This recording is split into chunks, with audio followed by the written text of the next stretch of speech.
There's a particular kind of ache that comes with waiting for the breakthrough, the healing, the relationship, the answered prayer that seems to be taking far longer than you think it should. You watch others receive what you're still hoping for, and you wonder, why not me? Why not now? If you've ever felt like life is moving on a schedule you didn't agree to, you're not alone, and you're not being punished. Scripture speaks again and again about a timing that isn't random or careless, but purposeful. To everything there is a season, and a time to every purpose under heaven. Ecclesiastes 3 verse 1. God's timing isn't about making you wait for the sake of waiting.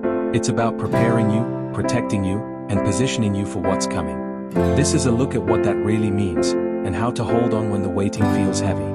Waiting isn't the same as being forgotten. One of the most painful lies we believe during a season of delay is that we've been overlooked. But delay is not denial, and silence is not absence. Throughout the Bible, some of the greatest promises came after the longest waits. Abraham waited 25 years for the son he was promised.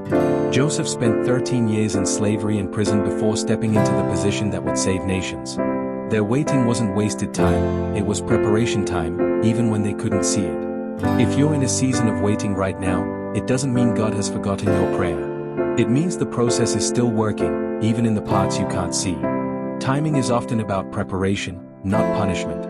It's easy to assume delay means something is wrong with you, that you're not ready, not good enough, not doing enough to earn the answer. But often, the wait has less to do with punishing you and more to do with preparing you for what you're asking for. A farmer doesn't get frustrated that a seed hasn't sprouted after 1 week.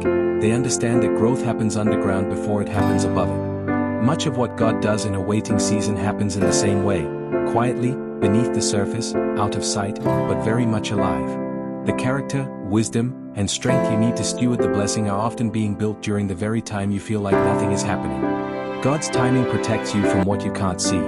Sometimes what feels like a delay is actually protection. There are doors that close, relationships that don't work out, and opportunities that fall through, and years later, you understand why. What looked like a no was actually redirection away from something that wasn't meant for you, towards something better suited for your life. This is one of the hardest parts of trusting God's timing. You rarely get to see the full picture while you're still in it. Faith means trusting that the same God who sees the whole story is the one writing your chapter, even the chapters that don't make sense yet. The danger of rushing ahead. Scripture also shows what happens when people try to force timing on their own. Abraham and Sarah grew tired of waiting for the promised son and tried to make it happen through their own plan. The result was Ishmael, and generations of complicated consequences that followed. The lesson isn't that Ishmael wasn't loved or valued, it's that trying to manufacture what only God can bring in His timing often creates a mess that outlasts the impatience that caused it. When we rush ahead of God's timing, we often trade a greater blessing for a smaller, harder version of what we were hoping for.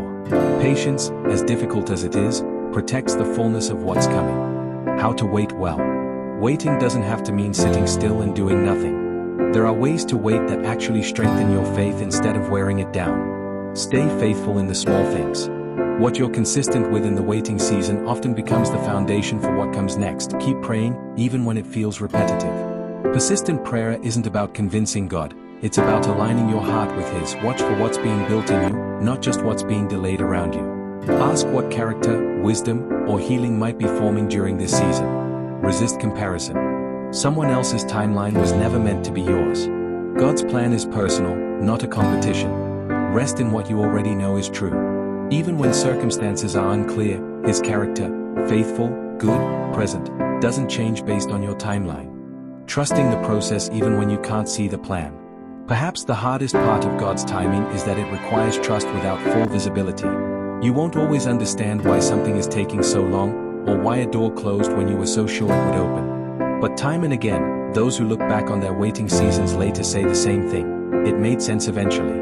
The delay had a purpose they couldn't see in the moment. Trusting God's timing doesn't mean pretending the wait doesn't hurt. It means choosing to believe that the same hands holding your future were holding it long before you started praying for it, and that nothing about your story is being rushed carelessly or delayed without reason. If you're in a season of waiting right now, take heart. What feels like delay may actually be preparation, protection, or positioning for something greater than you could have arranged on your own. You don't have to understand the timing to trust the one writing it. Keep being faithful in the waiting. The season you're in is not wasted, even when it's hard to see why. Thank you for reading, and may you find peace in trusting that His timing, though rarely early, is never late.